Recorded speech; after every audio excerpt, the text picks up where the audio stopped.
Radio Liberté. Radio Liberté. Informer, conscientiser, distraire. 92.8 FM.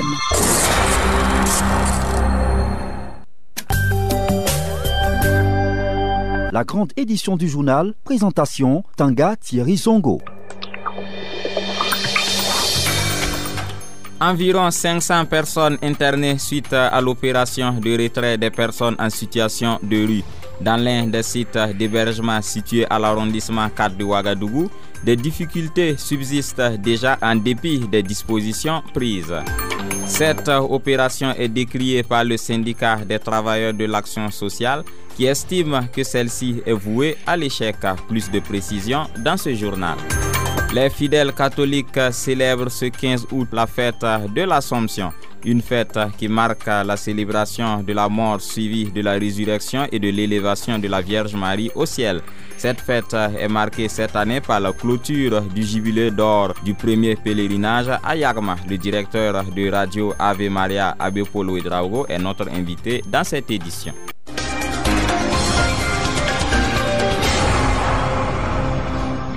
Bienvenue à tous et à toutes et merci de suivre les informations sur Radio Liberté. Les examens du CEP, du BPC et du BAC session 2018 sont finalement programmés pour se dérouler respectivement les 29, 31 août et le 4 septembre prochain. Pour des raisons sécuritaires, les élèves de la région du Sahel n'avaient pas composé en même temps que ceux du reste du pays. Nous restons toujours dans la région du Sahel où 2 militaires ont été tués ce mardi suite à un accident de circulation à 20 km de Dori. L'accident qui s'est produit sur le trajet Déou-Dori a également fait 5 blessés. Le véhicule pick-up dans lequel se trouvaient les militaires revenait d'une mission et a effectué un tonneau. Un réseau de 7 présumés malfaiteurs spécialisés dans les vols d'engins démantelés par la brigade de recherche du commissariat de police de Signorin de Ouagadougou. Le dit réseau qui opérait dans les quartiers Tampoui, Bissiguen, Rimkieta et leurs environs a été présenté à la presse le lundi. Un membre de ce groupe serait auteur du meurtre du jeune Omer Farouk Rwamba, étudiant en génie informatique à l'université Aube Nouvelle le 26 mai dernier. Comme butin du réseau saisi, on dénombre entre autres 17 vélomoteurs, 7 postes téléviseurs et une cantine contenant diverses marchandises. Concours de la fonction publique, les compositions du concours de la magistrature n'auront pas lieu les 5 et 6 septembre prochains. En effet, le Conseil d'État a suspendu le mardi 4 août 2018 le communiqué d'ouverture du dit concours. Cela fait suite à une requête d'annulation qui a été introduite. Les plaignants contestent le fait que le ministère de la fonction publique ait autorisé des candidats ayant une licence du système LMD à concourir avec ceux qui ont la maîtrise classique. Pour eux, la licence du système LMD n'équivaut pas à la maîtrise. La requête finale sera tranchée en octobre prochain, donc après les dates initialement prévues pour les compositions du concours de la magistrature.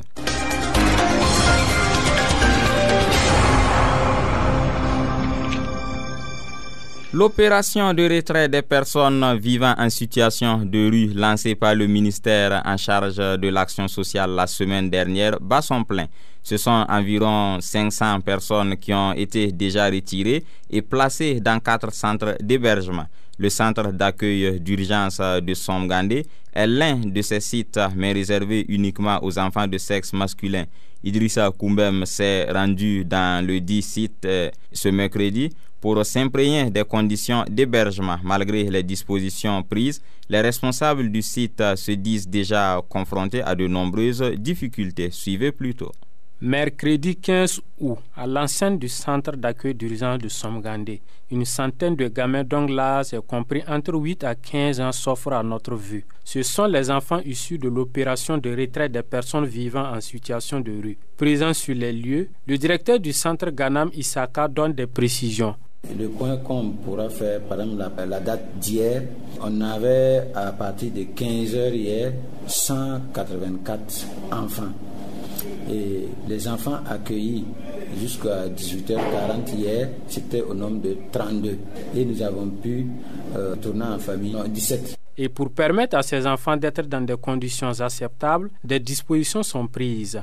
Il y a un personnel d'accompagnement. Les travailleurs sociaux qui sont là, ils sont à pied d'œuvre et ils sont accompagnés par le ministère en charge de la sécurité à travers la police qui est là.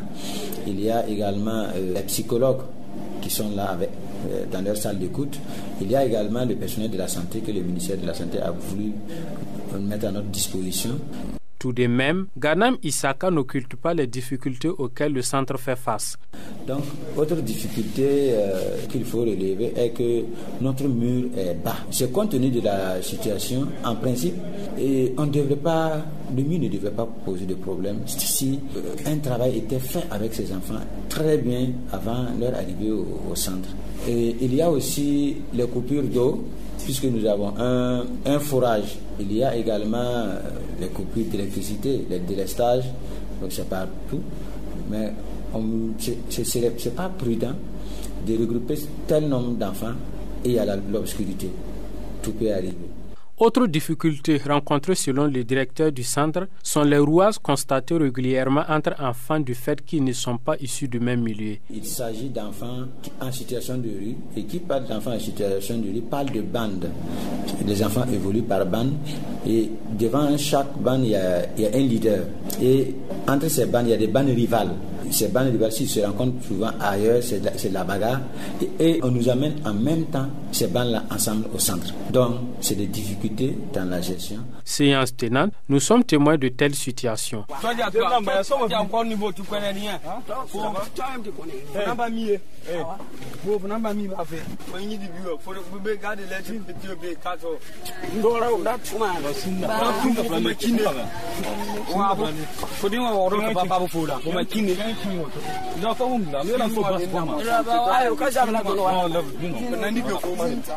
Si pour l'instant, certains enfants sont fiers d'être dans le centre d'hébergement, ils ne l'espèrent pas pour longtemps, car selon eux, s'ils sont venus au centre, c'est parce qu'on leur a promis de leur trouver de quoi faire. Cet ancien apprenti chauffeur venant de Tita, la quinzaine bien sonnée s'impatiente. Moi j'étais à Ouagadougou ici, à la gare routière, suivre le Maroc, et puis j'ai gagné l'argent, parti au village, j'ai revenu, garage l'a déménagé, c'est qu'on n'a pas eu garage l'a parti encore.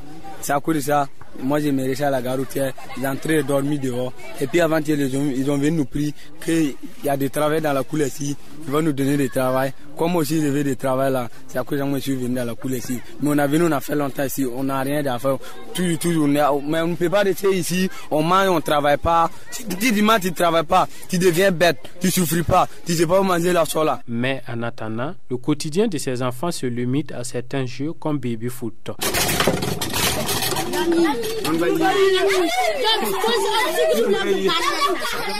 En rapport avec l'opération de retrait des personnes en situation de rue, le syndicat des travailleurs de l'action sociale Sintas, lors de sa conférence de presse du 13 août dernier, avait marqué son désaccord. Une opération vouée à l'échec pour un certain nombre de raisons, selon le secrétaire à la question professionnelle et culturelle du Sintas. Les propos de Abdoulaye Ouedraogo ont été recueillis par Idrissa Koumbe. Ce qui est enseigné en travail social au Burkina Faso, je défie quiconque pourrait nous dire que la force doit intervenir en pareille situation. Ça n'existe pas. Ça veut dire quoi? Ça veut dire qu'on amène les intervenants professionnels à poser des actes pour lesquels ils n'ont pas été formés. La formation définit un certain nombre de conditions. Comment on doit intervenir? Qui doit intervenir?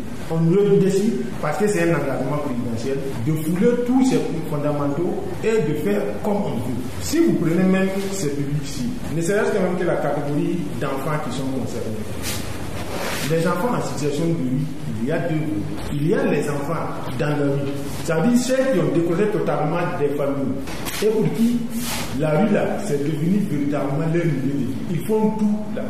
Il y a des enfants qui quittent les familles, qui sont dans la rue, mais qui repartent.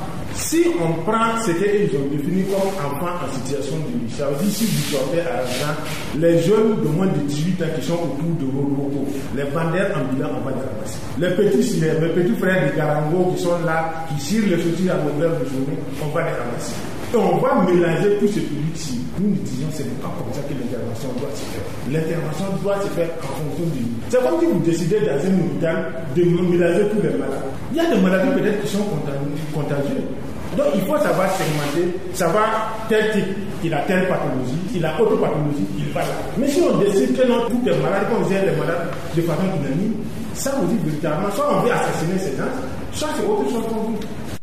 Nous restons toujours avec le Cintas pour dire que 9 de ces militants qui étaient en service à Gampela ont reçu des affectations le mardi. Des affectations jugées arbitraires selon le secrétaire général du Cintas. Pour lui, celles-ci sont opérées car leurs camarades ont exercé leur droit de grève à Gampela, ce qui constitue une attaque de la part de leur ministre de tutelle contre le syndicat. Juste Koumara Logobana a été joint par Danouma Ismaël Traoré. Ces affectations qui ont été opérées de but en blanc, nous on ne peut pas véritablement les comprendre. Et nous les prenons sur le registre des affectations sanctions, des affectations arbitraires. Parce que la question des affectations est gérée au niveau central. Et le Cintas est partie prenante de la commission d'affectation dans un cadre consensuel normalement établi, qu'on appelle la commission ministérielle d'affectation. Nous, on met ça en lien avec le fait qu'à Gampela, les camarades ont beaucoup et massivement participé, observé les mots d'ordre que nous avons lancés. Et là où également où nous nous inquiétons, c'est que si même on devait faire preuve d'un peu d'intelligence, je crois que l'autorité ne devait pas opérer de la sorte, même si on voulait sanctionner les gens. Ce n'est pas comme ça. Elle n'a qu'à se rappeler qu'elle-même, elle a lancé une opération dite de retrait des enfants et des personnes vivant en rue. Or, les 9 personnes sur les 12 qu'il a affectées arbitrairement de Gampela sont des spécialistes de la question. Alors, on est en droit de nous poser la question de savoir si effectivement elle croit à son opération de retrait de ces personnes qui vivent en rue. Si ce n'est véritablement de la farce qu'on veut faire à la face du monde, nous allons nous donner les moyens de les contrer. On ne peut pas établir des règles et un quelconque chef qui arrive, aussi puissant soit-il, se mettre à fouler ces règles-là au pied. Ce n'est pas possible. Son combat, c'est de détruire le syndicat, mais nous pensons qu'elle se trompe de combat, elle se trompe de terrain et elle se trompe d'adversaire. À l'instar d'autres organisations professionnelles de médias, l'Union de la presse indépendante du Faso s'érige contre le processus de désignation du nouveau collège de conseillers du Conseil supérieur de la communication. Elle a fait savoir dans une déclaration en date du lundi dernier. Rakiswende Yvonne Nanema nous fait la synthèse de la déclaration. La désignation de Mathias Tankwano à la tête du Conseil supérieur de la communication CSC préoccupe l'Union de la presse indépendante du Faso, UNPIF. Comment un fidèle parmi les fidèles du président du Faso peut-il garantir l'indépendance et l'impartialité d'une institution de régulation des médias, s'interroge-t-elle. Également, l'Union juge inacceptable la mise en place même du nouveau conseil, car résultat selon elle d'une des manières les plus obscures, ce qui fait douter de la désignation de Mathias Tankwano comme président du CSC. Ce choix n'a pas été fait par consensus. Il s'agit plutôt d'une imposition du président du Faso, précise l'UNPIF. Elle dit donc regretter la passivité de l'ensemble des conseillers, surtout les représentants des médias, face à une telle situation de manipulation et de régression dont il leur revenait de dénoncer fermement. Cela n'a pas été sans conséquence, car ayant mis en conflit les organisations professionnelles patronales et non patronales des journalistes et des travailleurs, poursuit l'UNPIF. Par ailleurs, l'Union condamne la hiérarchisation des organisations professionnelles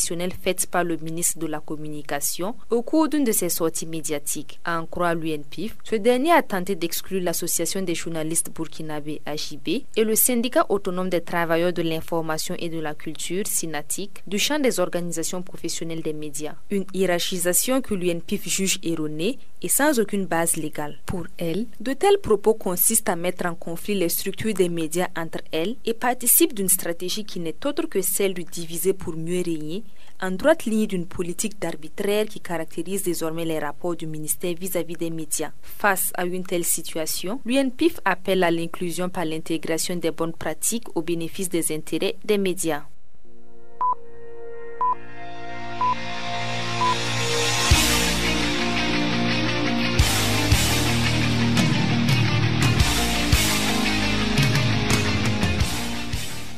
Hors de chez nous au Mali, le représentant du candidat Soumaïla Cissé au sein de la Commission nationale de centralisation des résultats a affirmé avoir claqué la porte de la commission. Abdourahmane Diarra déclare avoir quitté la salle pour dénoncer le bourrage d'urnes qu'il constate dans les résultats qui arrivent du terrain. Il qualifie cela d'exemple patent de fraude. La Commission nationale de centralisation travaille à annoncer les résultats provisoires du second tour de la présidentielle malienne. La République démocratique du Congo a commencé à utiliser un traitement expérimental contre le virus Ebola qui sévit actuellement dans l'est du pays. La molécule de ce traitement est développée par un professeur congolais et va être déployée pour la première fois contre une épidémie active. Aux États-Unis, plus de 300 prêtres d'une église catholique en Pennsylvanie sont accusés de pédophilie sur près d'1 millier d'enfants selon une enquête de la justice militaire.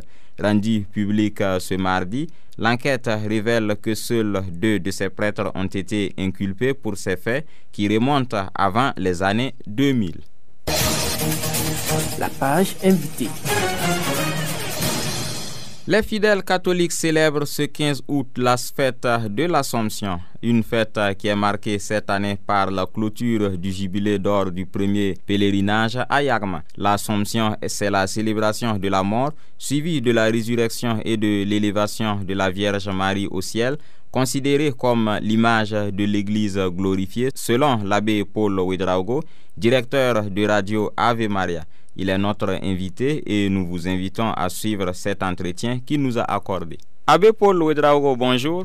Bonjour. Quelle signification l'Église catholique donne-t-elle à la fête de l'Assomption? L'Église célèbre la glorification de la Vierge Marie au ciel, élevée au ciel avec son âme et son corps, n'est-ce pas? Parce que la Vierge Marie, comme on le dit, c'est une femme bénie entre toutes les femmes parce qu'elle a mis au monde le Fils de Dieu, c'est Jésus-Christ. Jésus-Christ lui-même ressuscité. De ce point de vue, l'Église célèbre effectivement l'élévation de la Vierge Marie au ciel auprès de son Fils et le couronnement de Marie. L'Assomption est, j'allais dire, la conséquence donc de ce premier don. Et le don de l'Assomption donc de la Vierge Marie a été proclamé aussi en 1950 par le pape Pie XII. Alors donc, il y a donc des éléments scripturaires, des éléments de la tradition et des éléments également liés donc à la foi chrétienne.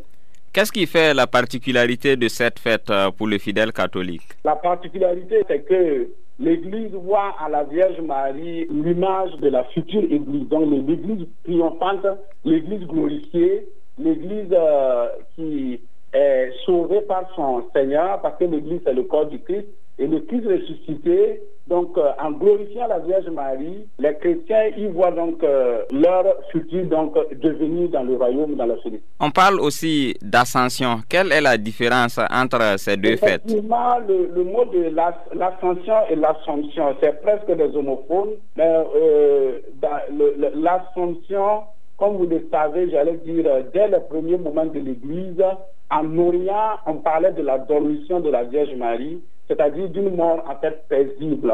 Il n'a jamais été question de voir des reliques de la Vierge Marie. Alors donc les premiers chrétiens, dès les premiers moments, ont eu une vénération spéciale donc à la Vierge Marie.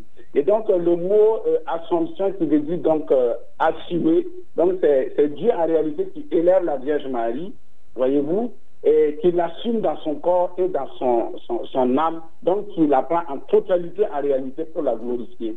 Et le mot ascension, comme vous le savez, c'est ascendere, c'est du latin. Ça, c'est un peu occidental, évidemment. L'ascension est l'élévation de Jésus. Vous voyez, Jésus lui-même s'élève au ciel parce qu'il est Dieu. Alors que l'assomption, c'est la Vierge Marie en tant qu'homme, j'allais dire, en tant qu'humain, eh bien, subit également ce qui arrive à tous les êtres humains, c'est-à-dire la mort. Mais cette fois-ci, il n'y a pas un enterrement qui aurait corrompu donc le corps de la Vierge Marie, voyez, donc elle est assumée, elle est prise en totalité au ciel avec son âme et son corps, voyez-vous. Donc c'est cela. Bien sûr que les autres chrétiens, nous mourrons et nous avons effectivement la corruption donc de la chair, c'est vrai, mais il y a une glorification qui est là, et d'ailleurs nous professons également la résurrection donc de la chair, ainsi que le Christ en revenant va ressusciter effectivement tout le monde et l'homme se retrouve dans son intégralité. L'Assomption de cette année marque la clôture du jubilé d'or du premier pèlerinage à Yagma. À cette occasion, quelles sont les attentes de l'Église vis-à-vis des fidèles? Effectivement, on commémore cette année les 50 ans donc du premier pèlerinage. Donc sur cette colline qui est devenue un sanctuaire, j'allais dire national, et tel que, j'allais dire, notre sanctuaire au niveau de l'Église locale, et un sanctuaire diocésain.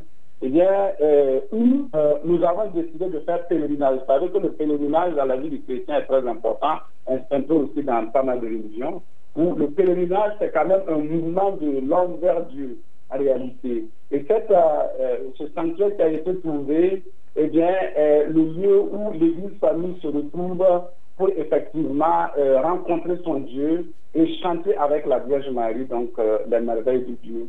Et c'est pour cela que, évidemment, dans beaucoup de sanctuaires, on parle parfois d'apparition à gauche, à droite. Bon, j'allais dire que les manifestations que nous recevons, spirituelles que nous recevons dans ces sanctuaires, c'est plus ou moins discret, mais chacun ici a une affluence. Cela veut dire que les chrétiens, effectivement, arrivent à parler à leur Dieu qui leur répond par l'intercession de la Vierge Marie. Et c'est cela que nous avons célébré pour que ce sanctuaire, comme cela a été souligné par le père de famille, ce sanctuaire ait aussi la même souveraineté, j'allais dire, et la même attractivité que les autres sanctuaires que nous connaissons, c'est-à-dire en Terre Sainte ou alors en Europe, Lourdes, Lisieux, Fatima, etc., etc. Alors, donc, il y a une rencontre, effectivement. Vous savez que la fête des saints fonctionne toujours avec la dévotion populaire. Donc, cela veut dire qu'on interpelle en même temps les personnes de bonne volonté, et particulièrement les chrétiens, à aller rencontrer leur Seigneur avec la Vierge Marie au niveau de ce sanctuaire. Abbé Paul Ouedraogo, merci.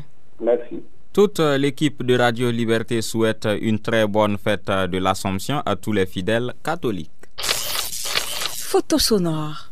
Lors de l'adoption du nouveau code électoral à l'Assemblée nationale, des députés de l'opposition ont estimé que des élus nationaux ne devaient pas parler au nom du gouvernement.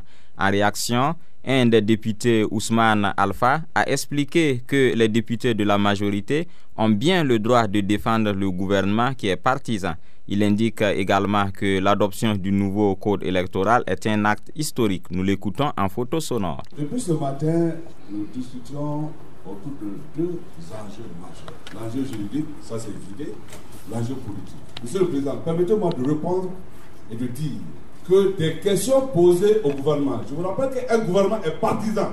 Ça veut dire quoi? C'est la branche opérationnelle du politique.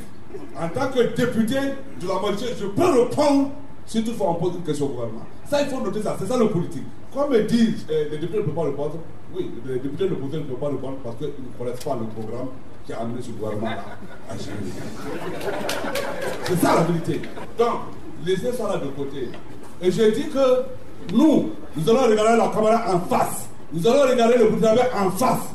Nous allons regarder tout le monde entier en face parce qu'on aurait posé un acte historique de faire voter l'ensemble des Burkinabés sur les continents, les différents continents. Et ce que je vous dis, comme tout le monde naît au Burkina est en droit, chacun va voter avec les pièces que la loi va lui conférer. Ça ne veut pas dire que nous n'avons pas de chance. Ensuite, je voudrais attirer l'attention des uns et des autres. À chaque sortie du chef de l'État à l'extérieur, les caméramans ont des problèmes pour pouvoir visualiser tellement il y a du monde pour dire nous sommes d'accord avec toi, excellent, bravo, merci que Dieu te bénisse. Vous voulez quoi encore? La branche opérationnelle qui est le gouvernement assis ici là. Nous on vous soutient. Et donc je demande à la dame de député de lever le doigt, ceux qui ont des procurations là, de lever les doigts pour que la loi passe. Je vous remercie. C'est tout pour ce journal. Merci de votre fidélité. Tiona Sanogo était à la partie technique. Bonne suite de programme sur la voie citoyenne.